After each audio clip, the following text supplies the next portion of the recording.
Bang. Just like that, we are back live for another episode of Weekly Win Streak. It's your boy TP3 Bets live from the StoBet studio in Nashville. Talking to his brother. What up, bro? How we living on this fine Saturday? I see you're on fire, man, climbing the top of the leaderboard slowly but surely. We're warm. The temperature is warm, and it's more than lukewarm. It's really nice here. It's hot. It's like Arizona right now. We're doing great. It's the weekend.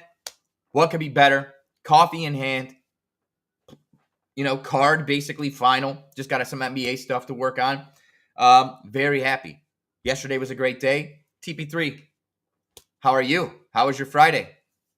Man, Friday was solid. We got I got my dick stomped on yesterday. Had the under of 72.5 in that college football game. Of course, we're sitting perfect. We get a stop on fourth down. There's like 2 minutes, 30 seconds left. I was like, perfect. We run the clock out. We win, baby. Easy winner.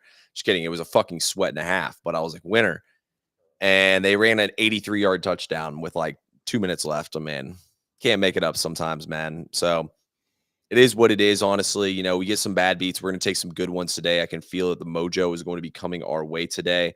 So yeah, honestly, it could have been way worse, bro, to be honest with you. How are you doing today? Yeah, I'm loving it. Dude, I'm feeling great. And the same thing, man. Like, I had some bad beats yesterday. We had a good day, 7-3-1. Had some bad beats yesterday, but I tried to remember because I was really upset about the Villanova, Virginia under pushing. That fucking really upset me. But I was like, you know what? Hang on a second. Because just Thursday night, you were one Jalen Hurts carry away from a 556 plus 556 parlay hitting. Yeah. You thought you were fucked, and then they took a knee, and that counted as a carry, and you got one of the most disgusting wins that Vegas has ever seen. I clowned Vegas. I took their coin on a fucking kneel down. You know something even crazier, bro, is I think his rushing prop was like 40.5 yards, and he was at like 41, and he lost like a yard or two on the kneel down. So while you won on that, thousands of people lost on that. Exactly. And it's, you know what? It is so easy to get caught up and be angry and be like, what the fuck? I just got fucked when you do get fucked. But you got to remember the times where things do fall in your favor. I got super lucky that parlay hit. Just a law of averages. Sometimes that shit's just not going to fall in your favor. Damn, TP3, I got to say, that's a nice hoodie there. I like that hoodie. I like that message. Appreciate it, bro. Oh, wow. Praise the Lord, baby. Hey, exactly, brother. Now this is, dude, I love Fear God shit. It's the best, honestly. You gotta get you some, bro. But anyway, so you playing golf today or tomorrow? Tomorrow, 9:30 tee time. It's gonna be cold. It's gonna be 46 degrees when we tee off. Real feel probably close to 40, but that's all right. That's where dogs are made. Yeah, no cap. That's a little too cold for TP3, man. I'm fucking freezing my ass off up here in Tennessee, bro. This is not – I was just down in Florida last week, bro. So, like, this is just completely opposite end of the spectrum here with how freaking warm it is here or with how cold it is here. So, we're just trying to survive out here, man. We're about to have a date today. Definitely going to hit Broadway. I think me and Nasty are going to this DraftKings party tonight for the fight. So lots of content, lots of things coming. We haven't gone out yet while we've been down here. Today we'll definitely mess around a little bit. Not too much, though. We got to be ready for NFL. I don't know if we're going to go to the Vikings game or not, but definitely going to have a little Sunday fun day action regardless. So should be a solid weekend here in Nashville. Guys, if you're joining the chat right now, we're about to break down for y'all the entire college football slate today. Our favorite plays. We're going to have free plays. We're going to have everything for y'all. And if y'all want to get all the plays and not sit here and listen to us talk, go ahead, click the link in my bio or Brobro's bio for SoBet. Use the promo code BROBRO or TP3 to get all our plays every single day, guys. Brobro, I think are you number one on the leaderboard right now? No. Number one on the 30-day, yeah. Number one on the 30-day, 7-day in the... Up 41.3 units. And I'm down here at 5th place, up 16.5 units, which is not bad, but it's definitely not 41.3 units. So, guys... I've hit 2 parlays, okay? 2 parlays. Okay. That's given me 6 and 5.5. So, like, 11 of those units, I would say, are not organic and shouldn't be expected. But I really appreciate it. I appreciate it. We're hot. And today, after your day, you're going to be right there next to me. 1 and 2. Shake and bake. Shake and bake, Ricky Bobby. Shake and bake. Hey, really quickly, what'd you think about the fight last night? Mike Tyson, Jake Paul. Disgrace, absolute disgrace. I mean, that was terrible. It was terrible. At least I won $200 on Jake Paul, so I mean, I can't be mad about that. But I mean, dude, that shit was. Well, I don't know what was worse, the fight or Netflix.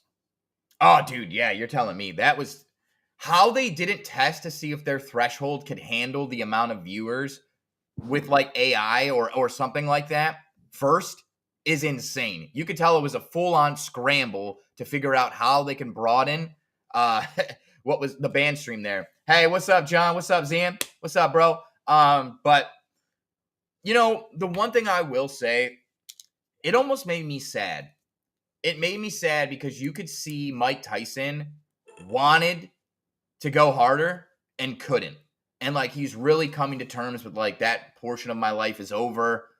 This is an old man getting his fucking ass beat. Like when he was in his prime, it's sad to see. It's sad to see. And I felt bad. I almost felt bad for Mike Tyson. Like, not that he had to stoop to that level, because I'm sure he made a fuck ton of money. He agreed to do the fight, but like, I just wish that's not the way we're going to remember. You know, the new generation is going to remember Mike Tyson as the old guy that couldn't move in the ring, that was out of breath, that just couldn't throw punches. He was just too old, too tired. But I think good for them for not making this pay-per-view. Good for them. Get a Netflix account, make some money, all of that. The announcers were annoying. Hey, Groovy Caps, I haven't forgotten about you, by the way. I'm going to give you that play, man, in the Illinois-Michigan State game. I remember you were asking about it yesterday. Yeah, no, I mean, it was downright terrible. Let's see. I was going to talk about it, the total. All right, real quick, because me and Bro were talking about this before. See him biting his glove. Seems like a baby suck.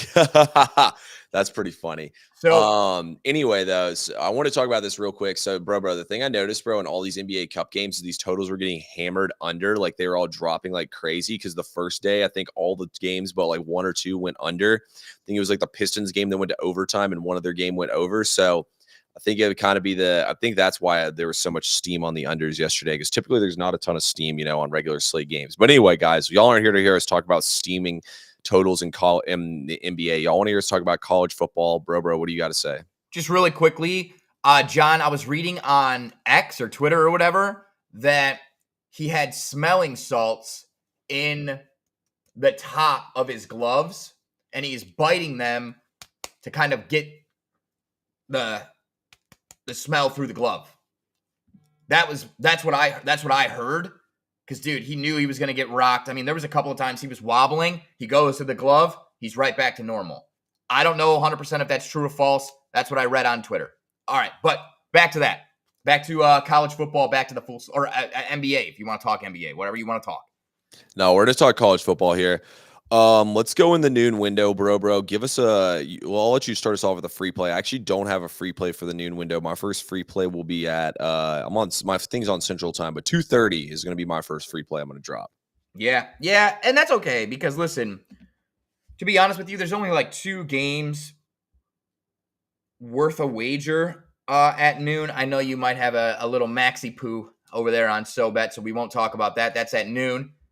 He's got to keep that close to chest. Make sure you're subscribed to TP3 on SoBet. But I actually have 2 plays in the 12 noon window that I like. Okay. I'm going to give you my official play, which is Colorado -12. And I also have Utah team total under 14.5. Okay. Yes, I bought down from 13.5 just because I could see Colorado being up by 10, kicking a field goal, winning by 13. Then you're stoinked. I don't like that hook. So I bought under it to be safe, 100% safe. But here's the facts, guys. Utah is in shambles, okay? Cam Rising, done for the season. They had a quarterback. They brought him in, Brendan Rose, played really well against BYU, had them on the ropes. Boom. Ankle, done. Leg injury, done for the season. He's done.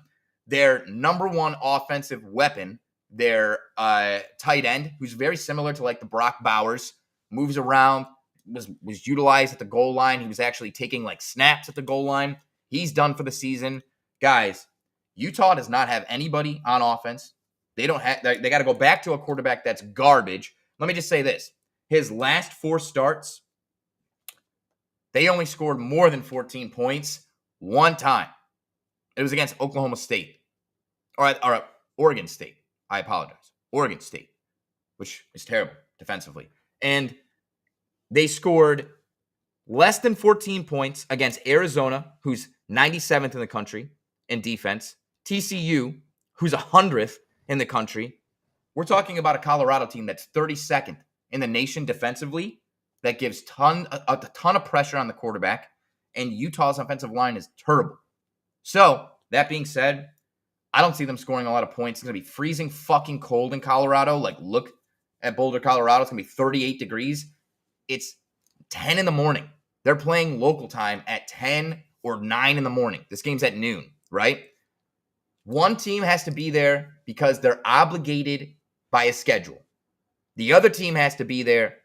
Doesn't have to be there. The other team is there fighting for their fucking lives to get to the college football playoff. Okay? These teams are not the same. Colorado's going to come in and blow the doors off of Utah. And one final thing that I really, really like, if you're in a state that allows player props, take Travis Hunter over receiving yards. I don't care what it is. Here's the reason why. Utah plays some of the most man defense in the entire country. They play tons and tons and tons of man defense single high, okay? Single high safety. First of all, you're playing man-to-man defense against Travis Hunter, you're fucked. Colorado likes to run those deep hook routes, 20 yards, and basically just turns around and stops. There's no way, even if you have somebody over the top, to defend that. You throw it to the sideline, it's still one-on-one coverage. Shedeur and Travis Hunter are going to pop off today. That's what I have to say. TP3, you said you don't have any games in the 12 p.m. window for the people? No, my only play in the 12 p.m. window is a max play. I would definitely agree with Bro on this game, man. I just don't see how Utah is going to have a chance. Also, for what it's worth, tickets are $141 or $144 for this game. The only game I see with higher ticket prices is UGA Tennessee and Ohio State and Northwestern because they're playing in Wrigley Field. So, yeah, this is going to be one of the highest ticket games of the day for sure. The game I was really interested in playing for one unit at this window was Texas and Arkansas. I liked Arkansas at plus 13.5. I was hoping for 14 and it went down to 12. So I laid off this one. But honestly, man, I think Arkansas is going to have a good, this is the thing this is what's really giving me hold up in this game. So y'all know me, I love my stats. Opponent yard YPP per play. So this is yards per play for opponents. Arkansas's defense is abysmal right now. They are giving up the 8th most yards per play at 6.9 yards per play, and they've been giving up 6 yards per play season long. Then you look over here at Arkansas's offense, though. So they average 6.2 yards per play, which is damn good. They're getting 7.5 yards per play, which is 4th most in college football in their last 3 games, which is honestly so maybe the over's in play here in this game. And if you look at the schedule Arkansas played too to have that kind of YPP is pretty crazy. Ole Miss, Mississippi State, and LSU is their last 3 games. So their offense has gotten better, and those are the 3 opponents they played. Maybe it's a little clouded because of how much yardage they got against Mississippi State, but still, I think Arkansas is going to have a chance in this game. I'm going to stay off this game. I do like the over, though. I'm actually going to hope for a slow start and probably live bet the over in this game. You're on mute. I was really interested. Sorry, I thought I was going to sneeze there for a second. I was really interested in that game as well. I ultimately stayed off of it. The other game that I wanted to ask you about is this Clemson-Pittsburgh game. Did you have any initial reads? This is in 12 p.m. window. Did you have anything that you're saying, my TP3 master degree in college football really applies to this situation or this game? Honestly, I wish it did. I could only take Pittsburgh plus the points here. Holstein is probably going to give it a go, but he's really banged up from what I've been reading this week and all the reports. And honestly, I don't know, man. I don't think Clemson's defense is really any good. I mean, Virginia Tech clearly misled us with the injury report about how healthy truly Drones and Tootin were, as both those guys didn't even finish the game and were completely ineffective on offense last week. I think Clemson got lucky in that game, honestly. I still think Clemson's a fade team. I mean, you look, Pitt's pretty good against the run, man. Pitt's 5th in line yards, 29th in rush defense, 15th in havoc created. Clemson's offense grades out pretty well, but it's like I say, they really haven't played that hard of a schedule. Look at defense. Clemson's defense is 87th in line yards and 96th in finishing drives. I think it's too many points here at 12.5. I could only look towards Pittsburgh, but I don't know, bro. It just feels like it's too easy to take Pittsburgh here. And if Holstein's really not healthy, what kind of depth do they have? Pittsburgh has been like the biggest regression team. I mean, they lost to Virginia last week. Like, we've all been saying they were due for regression, and it finally hit them hard. I'm staying off this one. I'm gonna look to play against them heavy though next week against Louisville. Okay. Yeah, I like that. But at the same time, one, Holstein is out. He's out officially? Yeah. Okay. So that's why I wanted to ask you about this. I said this on record before, and I'll say it again. I think this Pittsburgh team might be the most overrated team in football. Literally the most overrated team in football. Yes, Clemson is not amazing. They're overrated as well. Their defense is not good.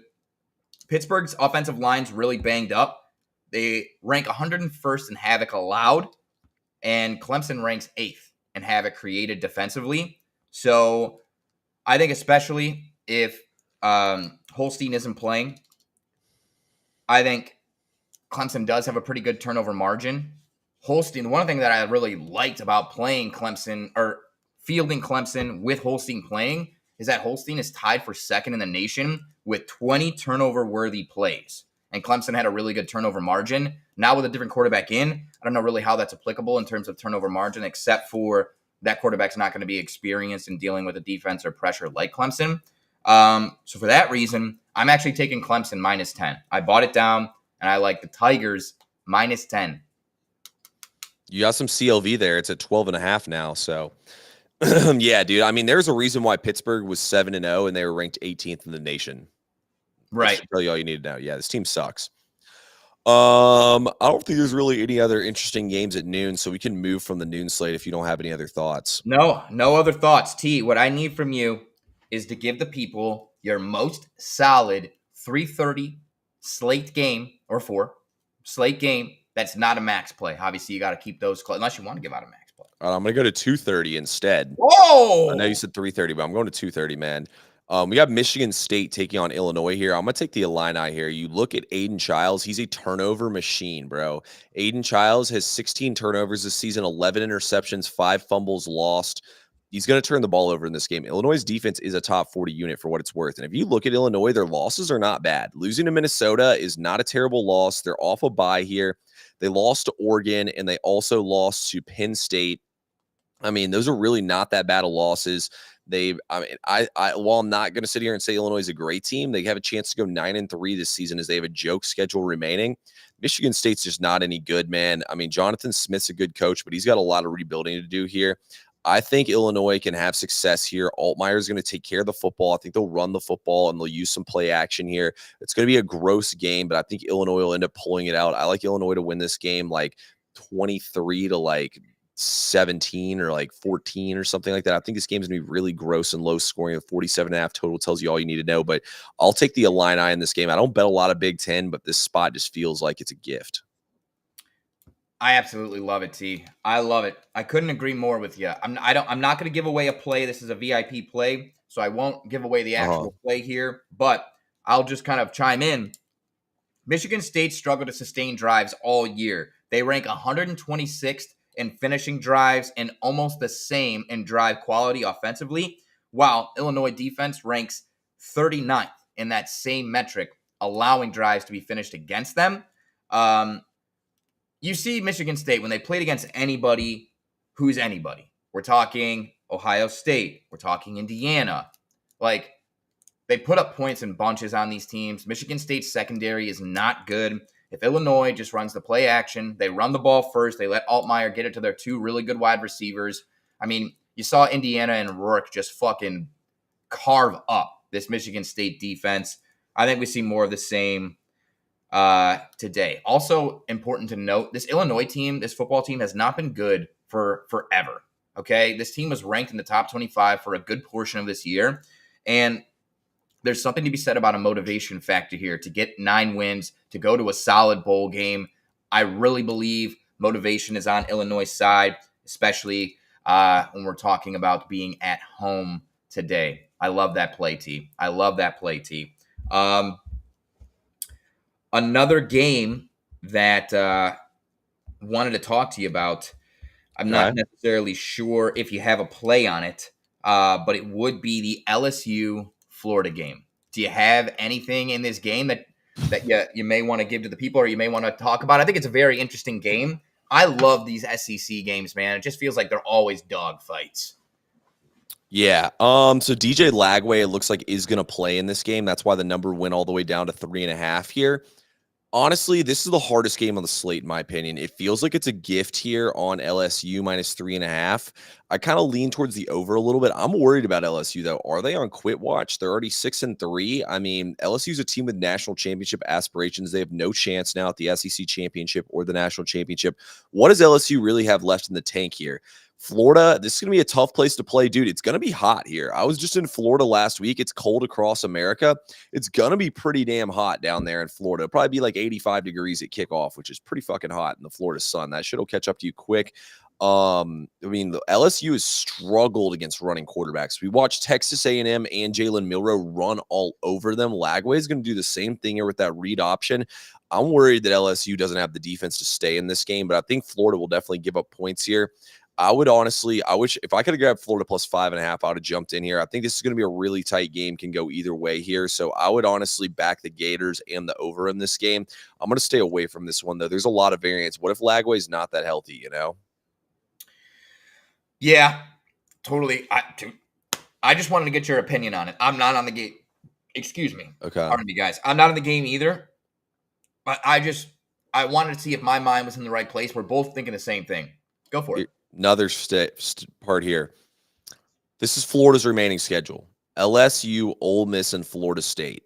They got to win 2 out of 3 to go bowling. Napier wants to save his job here. Florida feels like a really good spot here. I think we lost the value, though. The value was hopping on them early in the week here. We missed that spot. I'm going to stay away, but I can only look towards the Gators, man. Yeah, I like that. Okay. And honestly, my favorite game I didn't play today is Syracuse plus 10 against California. You look at Cal, they've played to their opponent's level in almost every single game they've played this season. You look at Syracuse, I mean, Kyle McCord is a turnover machine. They barely beat a banged up Virginia Tech team. They lost. They actually played pretty decent last season against Boston College. Boston College defense is terrible. Here's the thing. Cal is a way better defense. Cal is one of the best defense. I think they lead the nation in interceptions, if I'm not mistaken. They have like 23 interceptions this season. I don't know if McCord can come in here and play a clean game. Strength of the Cal defense is the pass. That's what Syracuse wants to do. The weakness in the Syracuse defense is the run. That's what Cal wants to do. Mendoza and Ott are going to crush them on RPOs on the ground. I'm a little worried, honestly, that Syracuse, like 10 points feels ridiculous based off how Cal's played this season. But at the same time, Syracuse feels very fraudulent. I mean, dude, I just think 10 points here is ridiculous. But at the same time, all of Cal's strengths are all of Syracuse's weaknesses. So that's just the one thing that's giving me pause on this game. But I just really think 10 points is ridiculous in this matchup. Yeah, I saw 10 and I was like, what the fuck? I'm off this game. I don't want anything to do with this. 100%. There it is. Holstein's officially ruled out today. I bet this game will close 13. So you got some great closing line value there. Do you have a play you want to drop for the people at 3:30? Yeah, may I please, if I could. Guys, I really, really like this play. And I think we found a sharp way around a potential backdoor cover. Before I go over this, T, do you have any other 3:30 plays? Do you have any other games you want to talk about? Because I know we're on the same one. If you want to touch on that, we can. If you want to keep that close to chest, we can. Yeah, I'm going to give out 2 7 o'clock plays as my last 2 free plays. Okay. I actually had 2 other games I wanted to mention here real quick. Okay. I won't mention then the one play that we're on together. Maybe we can just talk about the game in general. But guys, I like Penn State first half minus 17.5. Okay. It's all about style points right now for the Nittany Lions. They are going to be getting in based on not winning. They're not going to win their conference. They have to depend on style points and their resume being better than the likes of Georgia and SMU and teams that are on the bubble that are looking in, right? So you look at this Purdue team, they're fucking ass. Like, there's no other way to say it. There's no nice way to say it. I'm sure they're nice kids. They try hard. They're pretty smart, but they suck at football. When the 3 teams that they've played that are worth a shite this year: Ohio State, Oregon, Notre Dame. First of all, Purdue has scored a total of 0 points in the first half in any of those games. We're talking 6 quarters of football, 0 points. Ohio State won 21-0 first half. Oregon won 21-0 first half. Notre Dame won 42-0 first half. Purdue has nothing to play for. Penn State has all the reasons to want to go in here, motivated, get as many points as possible to show the committee, hey, we can score on anybody, and then get those fucking starters out of the game. Drew Aller still dealing with knee ailment. It's said that he's not going to wear the brace. I guess the brace was impeding his ability to run, but you saw this Purdue defense is ass. I really think Penn State's going to come in here. They're going to try to put up a lot of points early, and they're going to pull their starters. I don't like the full game at -30 just because of that backdoor potential. Purdue should have covered against Ohio State. They had 2 red zone turnovers and missed a field goal. A fumble, an interception, and missed a field goal. You got to think that was probably, we'll say 10 points. At least 10 points that were thrown away that would have covered that game against Ohio State last week. So I like Penn State first half. -17.5. I think that's probably a pretty solid play. Purdue is absolute trash. I don't even hate laying the full game with them. I mean, Purdue should get dog walked in this game. This should be like this game should honestly be like 42-0 or 42-7, something like that. The other games I found interesting that were on at 4:00 or that are on in this slate in this window, Nebraska and USC. USC is going to start Jaden Miava at quarterback. He's transferred from UNLV. They benched Miller Moss. He's pretty good, honestly. Like, he transferred to USC for a reason because he thought he was going to have a chance to win the starting job. This kid can definitely ball. USC's averaging 6.7 yards per play, and in their last 3 games, Nebraska's giving up 6.7. The one thing that kept me off is Nebraska's off a bye, so maybe they fix their defense.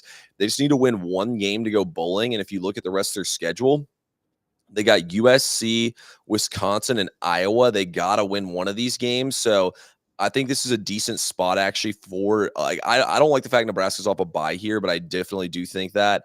And then Baylor and West Virginia. I also like this one a lot. Dude, the one reason why I can't play this, Baylor has never won before at West Virginia, and some of their best teams they've ever had went there and lost. But anyway, Baylor. I think it's just you, Parlay Ninja. I'm pretty sure. Anybody else put in the chat if you can't hear anything. But anyway, Baylor is some of their best teams have never won there. But you look at Baylor right now, yards per play. Baylor's getting 7.8 yards per play right now. And look at the schedule of teams they've played. It's not like they've just been playing crumb bum teams here. TCU, Oklahoma State, and Texas Tech. Now, don't get me wrong. Those are 3 terrible defenses, but it's not like they're playing like an FCS team or like a 2-win team in there. I mean, I guess kind of Oklahoma State, but still, though, like Baylor has been marching up and down the field, and West Virginia's defense falls in the same category as all those teams. West Virginia is giving up right now 6.2 yards per play and 6.1 on the season. So their defense is just terrible, man.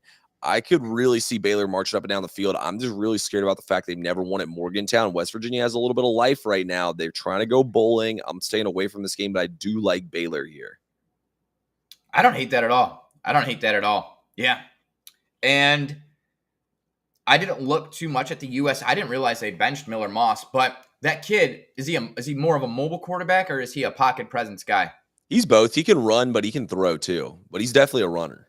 I might have to look into that because fuck Nebraska, man. I'm sorry, Deepak, if you're in here. They have fucked me so many times this year, and it's time for me to get something back on them. This is just bro. They suck for sure. Facts, dude. Okay, so we have gotten through the 3:34 p.m. window, guys. Quick commercial. If you don't have yourself subscribed to TP3 on YouTube, to myself on YouTube with notifications turned on, all you're doing is missing out on the weekly win streak. Every time we go live, free locks, free information, free knowledge, free entertainment. Make sure you turn on notifications. Make sure you're subscribed there. If you're not following us on socials, make sure you lock in. All of our plays can be found in one place. SoBet. Links in both of the bios. Sign up codes TP3. Get in there today. It's 50 cents a day for the core subscription. You have nothing to lose. If you don't have 50 cents a day to invest in yourself to be a more profitable, more knowledgeable sports bettor, I don't know why the fuck you're in here. How do you go watch Miss Rachel or some cooking shows? We're here to make money and make it fast. Now, there's some big games. Well, there is a big game in the night primetime window. T, what do you have for the people? You said you got some locks. Let's go with Arizona State, Kansas State first here. I'm going to take Arizona State plus 7.5 here. Scadaboo is going to give it a go. Guy already has over 1,000 yards rushing this season. Avery Johnson, look, he's a good runner. Both these teams kind of resemble each other. They want to run the football with their quarterbacks and running backs. They want to throw as little as possible. They want to use play action. Avery Johnson has 7 interceptions. He's honestly not that great. He is better at home, but on the road, I think Arizona State. I mean, what would the spread be if Arizona State was 6-1 and 8-1 in the wait? They would be 8-1 and 5-1 in the conference if the Jeff Sims didn't start the game at Cincinnati and Levitt was able to play. I think Arizona State's really undervalued in this game. I think they're going to be able to use their dual threat abilities to run the ball all over them. I think this game's going to come down to like a field goal, and Arizona State might have a chance to win it. A lot of people are saying they got lucky the last couple of weeks. I don't think Kansas State's really all that great here. I think Arizona State is definitely I think Arizona State has a chance to win this game outright. I'll gladly take them plus 7.5 points here. Okay. I honestly did not look at this game at all. But you make a very, very compelling argument. Very compelling. Kansas State has been mid all year. They are mid. I wanted to take Boise State so bad today, but they had like such a bad history against San Jose State where I don't even want anything to do with it. Yeah, Nick Nash is kind of him. Yeah, so we're off that. Just see general knowledge. We're not touching that. Guys, I'm going to be honest with you, and some of you may be a bit upset with me, and that's okay. I only have one play in the primetime window for college football as my attention shifts to the NBA for the evening after the 4 p.m. window for college football outside of my max play, which has been posted on SoBet. TP3 is going to give you another play that he has for the evening window, but I want to tell you, because you give a man a fish, he eats for the day. It might be a great fish, pescado, but if you teach him to fish, he eats forever or never. Listen, right? You have to take advantage. You have to take advantage of these big games and sportsbooks offering you bonuses. DraftKings has a 33% profit boost on this game, and FanDuel has a 50% profit boost on this game. It doesn't matter what side you're on. It doesn't matter if you're on the over, the under, if you're on Georgia or Tennessee. It doesn't matter. But if you're already going to make a play in the game, utilize bonuses that are being given to you and put yourself in a place of power where you can move the line a little bit in your favor or just get a better payout on a play that you were already going to make. Utilize your profit bonuses, make sure you're line shopping, and put yourself in a position to be most profitable. That said, my max plays over on SoBet for the Tennessee-Georgia game.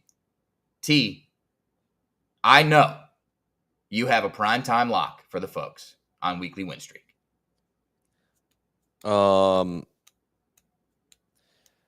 Yes, I do. Sorry, I was sending off I'm trying to get somebody to sign up for this affiliate. But anyway, yeah, we got a primetime lock right here, man. I'm taking UGA minus 9.5, 8.5, whatever numbers out there. I'm taking it, man. Guys, think about this. You have Tennessee, who's ranked number 7 in the nation versus number 12 Georgia, and they're almost They're almost a touchdown and a field goal underdog here in this game.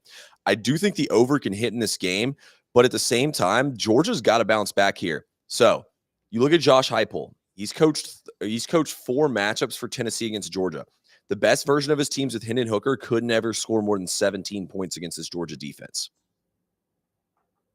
Last year, if they didn't run an 80-yard touchdown to start the game off against Georgia, they would have got absolutely stomped as well. And they brought out like Dolly Parton and Peyton Manning, and they still got their dicks kicked in. Tennessee, Kirby Smart has Josh Heupel in this Tennessee's offense number. They will not be able to get it done today against Georgia. I love Georgia to smack them in this game. Hey, let's go. Travis says he's all over the dogs. I love Georgia in this game, guys. I think it's going to get bloody. Bro, you know what they say? What do they say? Who's that coming down the track? It's something, the red and black. A mean machine in red and black. Wait, is that a bomb going off? I'm not sure. But they guys, Vegas is trying to set off a bomb in Bro's house. They don't want him to give out this play to y'all. They don't. That's how badly they don't want him to beat you guys right here. Yeah. No, my dumbass left my dog's bark collar on. So when the volume got high, it said, bro, turn it down. Inside voices. I love it though, T. Wait. So what is it? It's the mean machine in red and black. Is that what it is? Yeah, it's a meme. So the chant goes, "Who's that coming down the track?" And so the other fans echo it. Then you say it's a mean machine in red and black. Then they echo it again. You say, "Ain't nothing finer in a land." They repeat it. Then a drunk, obnoxious Georgia fan, and then they repeat as well. And then you go dogs, sick 'em, woo, woo, and they do the barking shit. Yeah, that's the chant right there. Who's that coming down the track? Mean machine in red and black, baby. Okay, guys, I can't say that I hate the play. Can't say I hate it. May or may not be in tune with something that I was kind of thinking about. Now, I know you guys want to get these plays locked in. I know football starts in 40 minutes, but I made a promise to you guys, and a promise I will keep. I looked at the NFL slate. I'm going to give you guys 4 plays right now off the top of the head. Oh, shit. That have been capped. Take it for what it's worth. You want them, you hate them, you love them. I don't care. I'm locking them in. So Steelers plus 3.5, 49ers -6, Chiefs plus 3.5, Bengals money line, Sunday Night Football. T, do you hate all of those? There's got to be one that you may like. Chiefs, 49ers, Bengals, and who's the other one? Steelers plus 3.5 at home against the Ravens. Is the Steelers the only spread pick? All of them are spread. Steelers plus 3.5, 49ers -6, Chiefs plus 3.5, Bengals money line. All right, let's start here. I love the Steelers. Okay. I think I'm taking Buffalo. I haven't fully committed yet, but I think I'm taking Buffalo. You're going to hate me. I actually love the Seahawks. I also am probably going to have a max play on McCaffrey rushing, but I actually think I love the Seahawks in this game.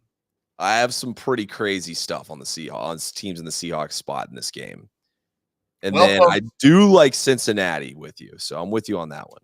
Okay, good. Yeah, how their plus money is insane. Give me a break. They need this game. Like, dude, it's the biggest set trap. Bro, look who the Chargers have beaten. Yes. The Raiders, the Panthers, the Broncos, the Saints, the Browns, and the Titans. And they're not even scoring on these teams, man. They're not scoring. I'll say this in their defense for the not scoring part. I feel like Harbaugh knows these teams suck and they're just going to beat themselves. So he doesn't want to do any crazy offensive stuff that could potentially lose the game for them. But at the same time, that's what I'm thinking. Yeah. I can't wait. I can't wait, guys. It is going to be such a great weekend filled with wins, filled with units, and filled with joy. T, is there anything else you have for the people? Oh, man, that's all I got for today, man. Let's get some fucking money, baby.